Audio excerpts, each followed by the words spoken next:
রে আমার উম্মতের দল, এই পৃথিবী থেকে যেদিন বিদায় হয়ে যাবে, তিনটা জিনিস তোমার লাশের পিছনে পিছনে কবর পর্যন্ত যাবে। এক নাম্বার, তোমার দুনিয়ার উপার্জিত ধন সম্পদ, এইগুলো তোমার কবরে, তোমার লাশের পিছনে পিছনে কবর পর্যন্ত যাবে।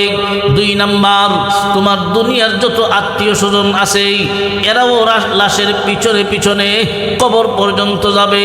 তিন নাম্বার হলো তোমার জীবনের উপার্জিত সমস্ত বাঙ্গা টুটা নেক আমল, এইগুলা কবর পর্যন্ত যাবে। আল্লাহর নবী বলেন, ফায়ারজিউ ইসনানে, দুইটা জিনিস কবরের পার থেকে ফিরে আসবে। একটা হলো তোমার দুনিয়ার ধন সম্পদ, এইগুলো কবরের সাথে সাথী হবে না, কবরের ভিতরে তোমার সাথে যাবে না। আল্লাহর নবী বলেন, উম্মত রে, দুই নাম্বার, তোমার দুনিয়ার যত মোহব্বতের আত্মীয় স্বজন হয় না কেন, যত মায়া মোহব্বত করো না কেন, একজনও কিন্তু কবরের সাথে হবে না, কবরে তোমার সাথে যাবে।